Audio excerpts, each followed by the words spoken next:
निज़ामी। बेटा हमारा आज का जो टॉपिक है वो है energy of revolving electron in nth orbit.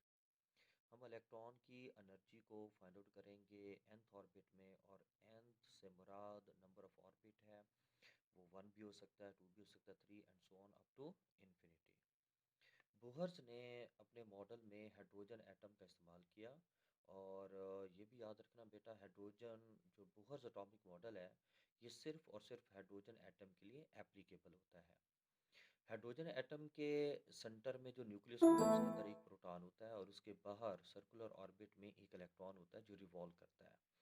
हम इलेक्ट्रॉन और न्यूक्लियस के दरमियान जो फासला है उसको हम आर के साथ इंडिकेट कर रहे हैं। इस वक्त जो हमारा फोकस है वो इस इलेक्ट्रॉन की एनर्जी को फाइंड आउट करना है। इलेक्ट्रॉन हमारा सिस्टम है, और सिस्टम की जो इंटरनल एनर्जी है हम उसको, या टोटल एनर्जी को हम ई के साथ इंडिकेट कर रहे हैं। और किसी भी सिस्टम की जो टोटल एनर्जी होती है वो बराबर होती है उसकी kinetic energy plus potential energy के। जबकि जो किनेटिक एनर्जी है ये बराबर होती है हाफ एम वी स्केयर। अगर इस वैल्यू को हम ऊपर पुट कर दें तो total energy will be equal to half M V square plus potential energy. ये हमारी इक्वेशन नंबर 2 है। हम जानते हैं कि जो पोटेंशियल एनर्जी है it can be measured in the form of work, और वर्क बेटा प्रोडक्ट होता है फोर्स और डिस्प्लेसमेंट का। एक बॉडी के ऊपर जब आप फोर्स लगाते हो तो फोर्स के नतीजे में कुछ डिस्प्लेसमेंट करती है, कुछ डिस्प्लेसमेंट कवर करती है, कुछ फासला तय करती है। तो उस डिस्प्लेसमेंट और फोर्स के प्रोडक्ट को हम क्या देते हैं बेटा, वर्क का नाम देते हैं। और वो जो वर्क होता है बॉडी का वो उसकी पोटेंशियल एनर्जी कहलाता है। इन केस ऑफ फोर्स, अगर हम फोर्स को सामने रखें तो इलेक्ट्रॉन और न्यूक्लियस के दरमियान जो पाई जाने वाली जो फोर्स है वो basically Coulomb's force of attraction होती है। और इसकी जो वैल्यू हमने इससे पिछले वाले टॉपिक में फाइंड आउट की थी वो क्या थी, Z E square over 4 pi epsilon naught R square थी, मल्टीप्लाइड बाय ये जो एस है ये डिस्प्लेसमेंट है। इसको बेसिकली हम किसके साथ, डी आर के साथ इंडिकेट कर रहे हैं। और डी आर क्या बेटा, स्मॉल डिस्टेंस है। हम पोटेंशियल एनर्जी निकालने के लिए हम सपोज कर लेते हैं कि जो इलेक्ट्रॉन है, चलिए यहाँ पर दोबारा हम डायग्राम ड्रॉ कर लेते हैं। ये हो गया जी न्यूक्लियस, और ये क्या बेटा, ये एटम का रेडियस। यहाँ हम सपोज कर लेते हैं कि जो इलेक्ट्रॉन है वो इन्फिनिटी पोजीशन पे पड़ा है, और इन्फिनिटी पोजीशन पर जो इलेक्ट्रॉन की पोटेंशियल एनर्जी होगी वो ज़ीरो होगी। हम इस इलेक्ट्रॉन को इन्फिनिटी पोजीशन से एटम के रेडियस में लेके आते हैं। किसमें बेटा, एटम के रेडियस के अंदर लेके आते हैं। और जब ये करेंगे तो जो न्यूक्लियस है वो इस इलेक्ट्रॉन को अपनी तरफ बेटा अट्रैक्ट करेगा। और इस अट्रैक्शन के नतीजे में ऐसा नहीं होगा कि इलेक्ट्रॉन जंप करेगा इन्फिनिटी से डायरेक्ट एटम के रेडियस में आएगा, बल्कि ये थोड़ा थोड़ा अट्रैक्शन के नतीजे में थोड़ा थोड़ा फासला कवर करेगा, यानी थोड़ा थोड़ा वर्क करेगा, और फाइनली एक स्टेज आएगी कि ये एटम के रेडियस में आ जाएगा। ठीक है बेटा। और इस केस में हम ये कहते हैं कि इन्फिनिटी से लेकर एटम के रेडियस तक जो टोटल वर्क होगा, क्या होगा बेटा, जो टोटल वर्क होगा वो इन छोटे छोटे वर्क का सम होगा। और इसके लिए हम एक मैथमेटिकल टर्म यूज करते हैं जिसका नाम क्या बेटा, इंटीग्रेशन है। तो इंटीग्रेशन में क्या किया जाता है, छोटे छोटे टुकड़ों को जोड़ा जाता है। तो हम इंटीग्रेशन की मदद से जो स्मॉल वर्क हैं उनको हम क्या करेंगे बेटा, उनका सम लेंगे। इंटीग्रेशन का साइन कुछ इस तरीके से होता है। इसमें दो लिमिट्स होती हैं, एक अपर लिमिट और एक लोअर लिमिट। लोअर लिमिट में हम इन्फिनिटी, और अपर लिमिट में बेटा आर लेंगे, क्योंकि हम इलेक्ट्रॉन को इन्फिनिटी पोजीशन से एटम के रेडियस में लेके आ रहे होते हैं। और इसके बाद Z square over 4 pi epsilon naught R square multiplied by D R. आप जानते हैं ये जो Z square over 4 pi epsilon naught है ये कांस्टेंट होते हैं, और कांस्टेंट को हम इंटीग्रेशन से बाहर निकाल देते हैं। और जब हम इनको इंटीग्रेशन से बाहर निकालेंगे, चलो इससे पहले हम इसको कुछ यूँ कर लेते हैं, Z square over 4 pi epsilon not, और ये जो आर स्क्वायर है अगर मैं इसको ऊपर शिफ्ट कर दूँ तो आर की power -2 multiplied by D are. करना क्या बेटा, हमने हमने कांस्टेंट को इंटीग्रेशन से बाहर निकाल देना है। तो Z square over 4 pi epsilon not और इंटीग्रेशन आर की power -2 multiplied by D are.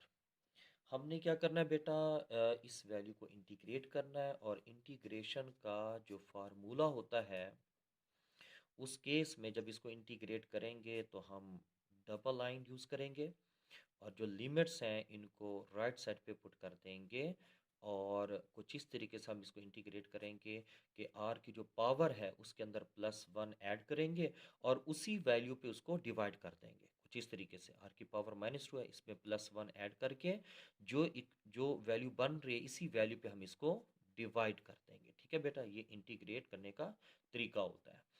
अब जब आप इसको फर्दर सॉल्व करते हो, Z square over 4 pi epsilon naught, R की पावर कितनी हो जाएगी, -1 डिवाइडेड बाय -1। और जब आप इस आर को इन्वर्स करेंगे तो उस केस में Z square over 4 pi epsilon not 1/r आ जाएगा। नीचे माइनस है तो यहाँ पर नेगेटिव, और ये जो नेगेटिव होगा ये शुरू वाली वैल्यू के साथ मल्टीप्लाई हो जाएगा। Z square over 4 pi epsilon not 1/r होगा इन्फिनिटी, और यहाँ पर बेटा आर। लास्ट में हम लास्ट में हम बेटा इन लिमिट्स की वैल्यू को पुट करते हैं कुछ इस तरीके से। सपोज कर लें अगर हमारे पास 1/n है, और इसमें अपर लिमिट की वैल्यू क्या है 1 और लोअर लिमिट की वैल्यू क्या है 0, तो इसको कुछ इस तरीके से हम पुट करेंगे लिमिट की वैल्यू, कि पहले हम n की जगह अपर लिमिट की वैल्यू पुट करेंगे, और फिर माइनस करने के बाद n की जगह लोअर लिमिट की वैल्यू पुट करेंगे। कुछ इस तरीके से 1 ओवर क्या आ जाएगा, n की जगह अपर लिमिट में 1, फिर -1/n की जगह अब लोअर लिमिट की वैल्यू पुट करेंगे जो कि 0 है। तो इस तरीके से हम यहाँ पर आएंगे और इसको भी कुछ इस तरीके से सॉल्व करेंगे। तो हमारे पास -Z square over 4 pi epsilon naught, यहाँ पर हमारे पास क्या आएगा 1/r की जगह अपर लिमिट जो कि r है तो ऐसा वैसे आ जाएगा, माइनस फिर r की जगह लोअर लिमिट की वैल्यू पुट करेंगे जो कि इन्फिनिटी है। और आप जानते हैं 1/∞ ये 0 के बराबर होता है। तो इस केस में आपके पास जो पोटेंशियल एनर्जी आएगी वर्क डन की शक्ल में, वो पोटेंशियल एनर्जी कितनी होगी, -Z over 4 pi epsilon naught multiplied by 1/r है। और ये जो नेगेटिव साइन है ये क्या इंडिकेट कर रहा है, ये इंडिकेट कर रहा है कि जब इलेक्ट्रॉन को बेटा आप एटम के रेडियस में लेके आते हो, किस में लेके आते हो, एटम के रेडियस में लेके आते हो, पहले उसकी पोटेंशियल एनर्जी 0 होती है, उस पर किसी किस्म की अट्रैक्शन इन्वॉल्व नहीं होती। जैसे जैसे इलेक्ट्रॉन न्यूक्लियस के करीब होता जाएगा, न्यूक्लियस इलेक्ट्रॉन को बेटा अट्रैक्ट करेगा, और अट्रैक्शन के नतीजे में ये इलेक्ट्रॉन एनर्जी को क्या करेगा, अमिट करेगा, एनर्जी को खारिज करेगा। और जैसे जैसे एनर्जी ये खारिज करता जाएगा इसकी एनर्जी कम होती जाएगी, और जब ये इलेक्ट्रॉन इस एटम के रेडियस में आएगा तो ये न्यूक्लियस के साथ बाउंडेड हो जाएगा, और इस केस में जो पोटेंशियल एनर्जी होगी वो 0 से कम होकर नेगेटिव में चली जाएगी। ठीक है बेटा, तो इस कंसेप्ट को आपने याद रखना है। यहाँ पर हमारे पास आ गई पोटेंशियल एनर्जी की वैल्यू। अब इस वैल्यू को मैं पुट कर दूंगा बाय पुटिंग वैल्यू ऑफ किसकी, पोटेंशियल एनर्जी इन इक्वेशन 2। और इक्वेशन 2 हमारे पास क्या है, total internal energy will be equal to half mv² minus हमारे पास ये जो इक्वेशन नंबर 2 है, सॉरी ये प्लस है, प्लस पोटेंशियल एनर्जी की वैल्यू हमारे पास है minus Z square over 4 pi epsilon naught R है। प्लस माइनस इस केस में क्या हो जाएगा, माइनस आपके पास Z square over 4 pi epsilon naught R. यहाँ से बेटा हम एम वी स्क्वायर को ख़त्म करेंगे, और एम वी स्क्वायर को ख़त्म करने के लिए हम एम वी स्क्वायर की वैल्यू को पुट कर देंगे। हम जानते हैं ये जो एम वी स्क्वायर होता है ये बेसिकली किसके बराबर होता है, ये बराबर होता है Z square over 4 pi epsilon naught R के बराबर होता है।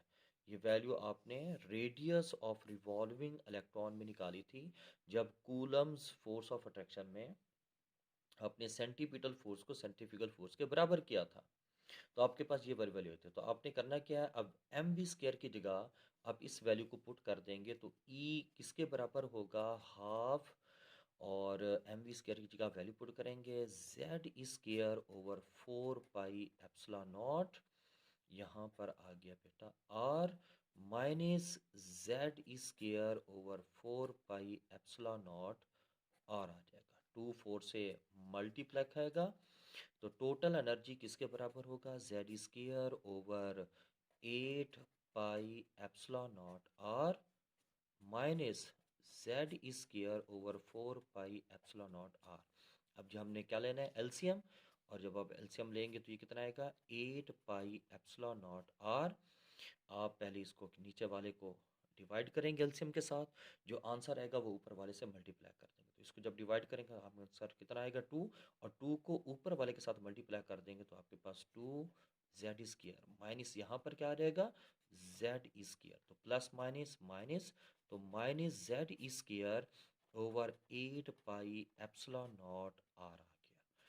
तो लास्ट में बेटा हम r की वैल्यू को पुट करते हैं, r को ख़त्म करने के लिए r की वैल्यू को पुट कर देंगे, और आपको याद होना चाहिए रेडियस ऑफ रिवॉल्विंग इलेक्ट्रॉन में r आपके पास कितना आया था, आपके पास r की जो वैल्यू थी वो थी epsilon naught n square s square divided by pi M Z square के बराबर थी। अब आपने करना क्या है, आपने करना ये है कि आप इस वैल्यू को उठा के यहाँ पुट कर दोगे, और जब आप वैल्यू पुट करोगे तो ई आपका किसके बराबर होगा, minus Z square over 8 pi epsilon naught multiplied bye, अब आपने आर की वैल्यू को पुट करना है जो कि epsilon naught N square S square divided by 8 pi epsilon naught, sorry, pi m, चलिए इसको दोबारा हम राइट कर लेते हैं, E is equal to minus Z square over 8 pi epsilon naught multiplied by, आपके पास अब R की वैल्यू है, इस R की वैल्यू को जब आप पुट करेंगे तो आपके पास epsilon naught N square S square divided by pi M Z square है। तो इस केस में आप देख रहे हो जो पाई है वो पाई को क्या कर रहा है, कैंसल आउट कर रहा है, और आपके पास जो बाकी की जो वैल्यूज़ हैं वो कुछ इस तरीके से आएंगी कि आप यहाँ पर इसको अगर यूँ पुट करेंगे, आपके पास यूँ आया ना, ई किसके बराबर आया, ई बराबर आया Z square minus Z square divided bye आपके पास 8 एप्सिलॉन नॉट, ये ज़रब खाएगा स्क्वायर बन जाएगा, एन स्क्वायर और क्या बेटा एस स्क्वायर डिवाइडेड बाय आपके पास एम जेड स्क्वायर है। नीचे वाली वैल्यू बेटा मल्टीप्लाई होकर ऊपर चली जाएगी, तो E is equal to minus Z square, ये ऊपर शिफ्ट करते आपने, m Z square divided by 8 epsilon naught square n square और क्या बेटा एस स्क्वायर, और फाइनली जेड जेड से ज़रब खाएगा तो जेड स्क्वायर, और ई की पावर कितनी हो जाएगी टोटल 4, और यहाँ पर m divided by 8 epsilon naught square n square और क्या बेटा एस स्क्वायर। जबकि z इस केस में 1 के बराबर होता है क्योंकि आप किस एटम को ले रहे हो? हाइड्रोजन एटम का एटॉमिक नंबर 1 होता है।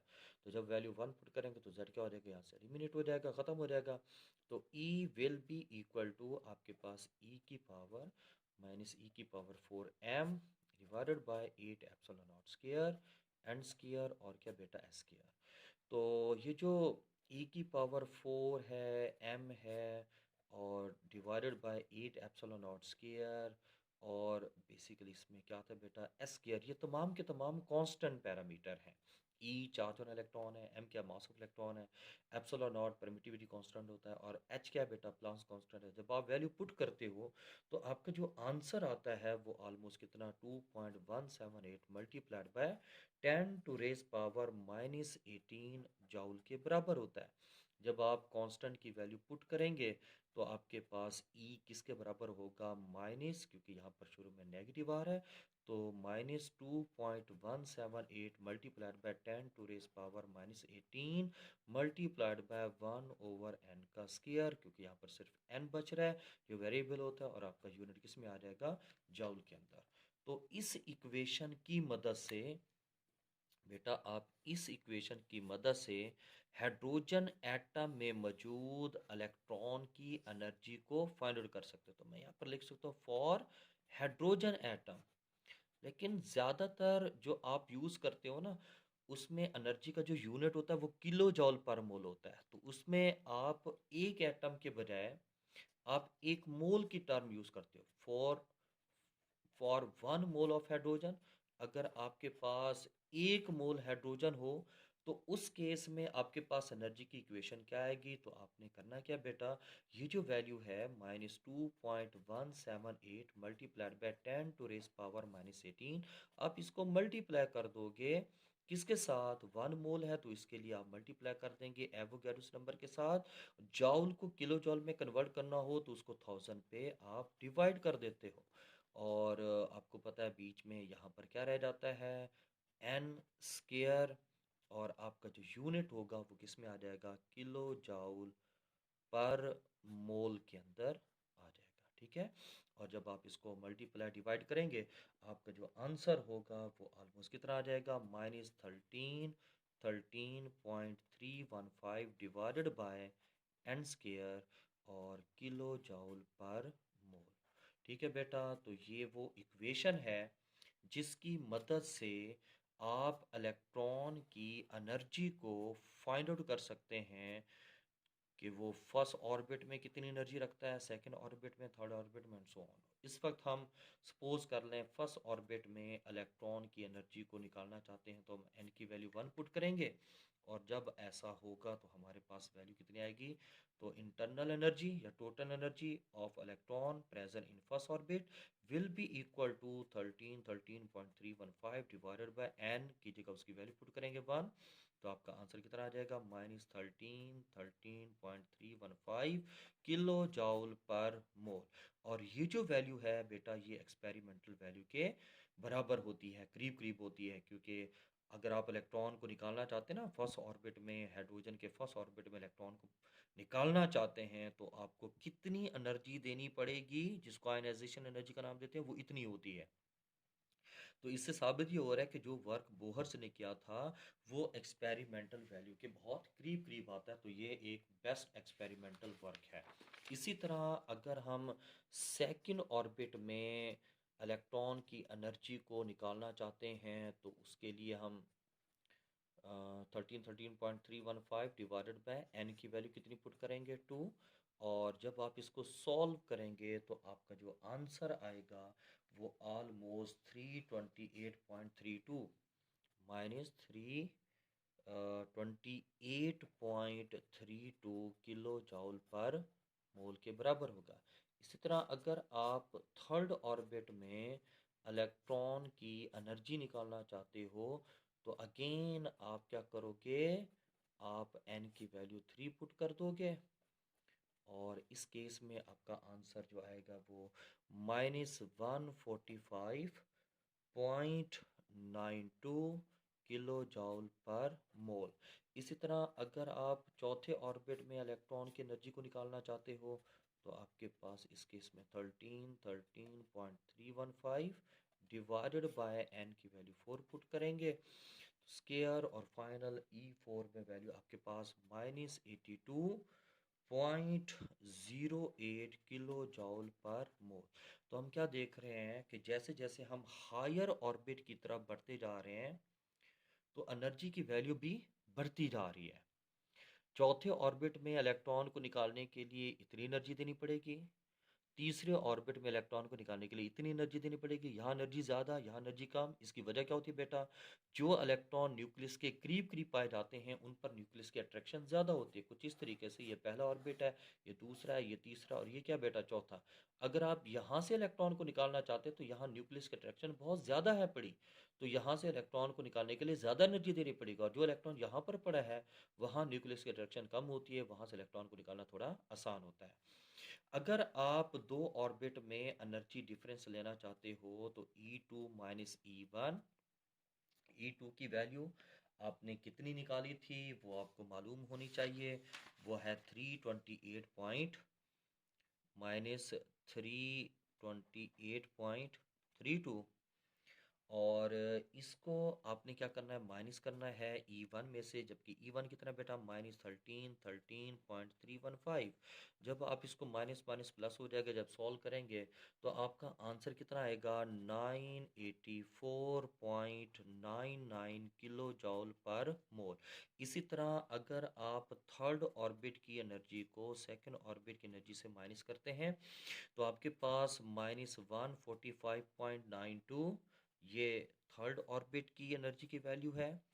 और जबकि सेकंड ऑर्बिट में जो एनर्जी आपके पास थी 328.32, जब इन दोनों में डिफरेंस निकालेंगे तो आपका जो डिफरेंस इसमें आएगा वो कितना होगा 182.40 किलो जॉल पर मोल।